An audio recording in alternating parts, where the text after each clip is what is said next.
Good day, guys. So let's now proceed to our video tutorial about Java object-oriented programming. In this video, we will discuss about inner class and the importance of using inner class. Okay? So what is Java inner class? So this is a class inside of a class. Okay? So it's like a person, it's a child inside of the woman body. So it's a class inside of a class. What's the importance of using inner class? The importance of using inner class is the concept of object-oriented or the inheritance concept of OOP. If you have a hierarchy of classes, like example, a person, and then you have the subclasses of person like student, faculty, what else? President, and so on and so forth. You can write an outer class person, and then inside of that outer class, you need to write inner classes for student, for faculty, for employee, for president, and so on and so forth. So you have this one entire code that will implement all types of person. Okay, so let's try in the code in our netbeans. I'm opening the person class, so this is now our outer class, and then we will uh, put our inner class here. We will try to write the person. Okay, like public class, no, class person, but I extend this one. Oh no, not person, a student, and I extend this one to the person. Okay, open and close.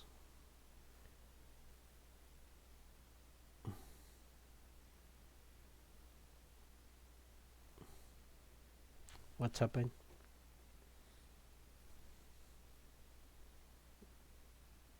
Unexpected. Why? It will not allow. Ah, okay. This is different.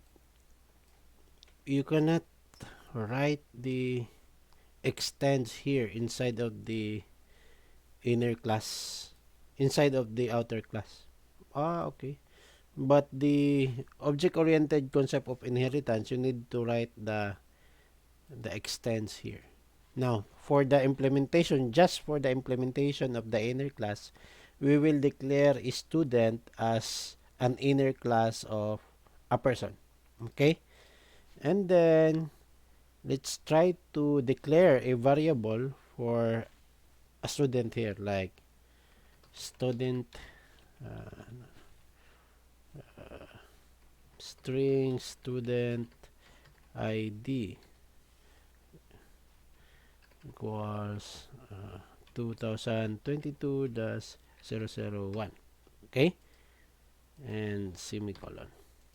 Now, let's try to access this. Let's instantiate new person as our outer class, and then let's try also to instantiate the student class. Okay, how to do it? I will open the person class. So just never mind this code. This was our code in the previous discussion. Here, I will declare a person. Person P. Is there many person here? Any? Ah, okay. I should put it in the main method. This is main. Okay.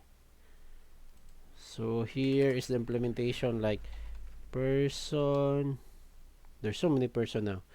P5 equals new person. Okay.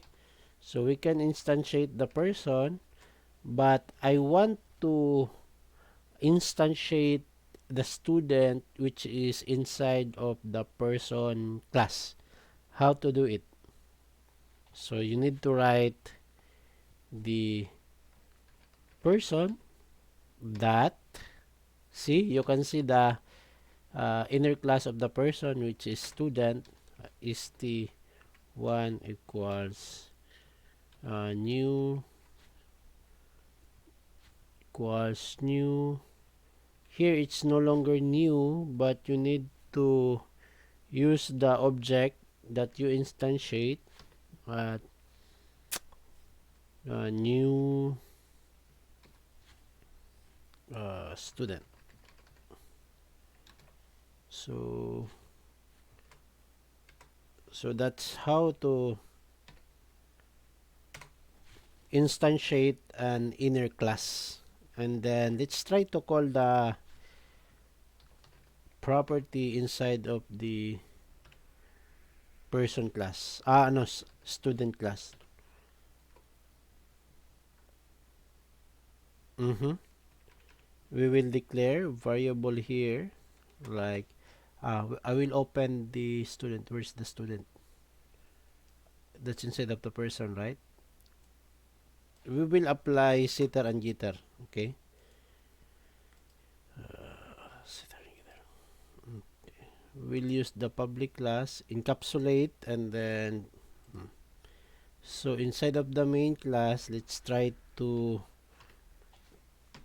set set ID like 2022-001.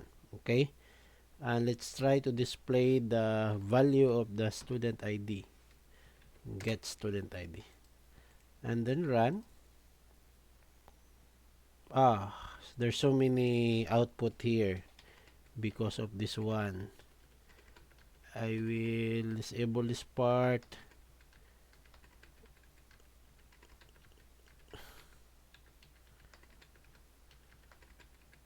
Actually, there's why I did not use this one. You should be included. Okay, run the program. So I put the value of the student ID, this one, and I call the method getter and setter. Now don't forget that we already discussed what is setter method and what is getter method. Okay? Now, can I write a class as a private class?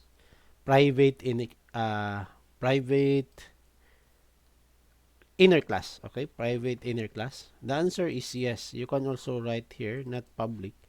You can write a private here. So once it's private, you can no longer access the student here in the outer class because it's already a private class. So it means this inner class is only applicable inside of this person class, person outer class. So that's the private access modifier for the inner class. Okay? What else? If I have a method, can I access it? The answer is yes. We already implemented a method like getter and setter method. Okay? But also if you like, you can also add like there's a toString method to display the content of the property of the class. To string run. Yeah. It will display the string of the student. If you add something like private string full name, and then we will add setter and getter. It's already encapsulated, so we have this setter and getter. Now for this toString method, we can add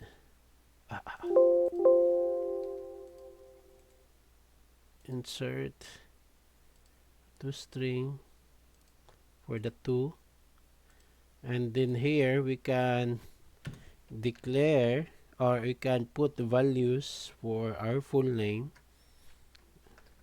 uh, Joecabz. Joecabz. Okay.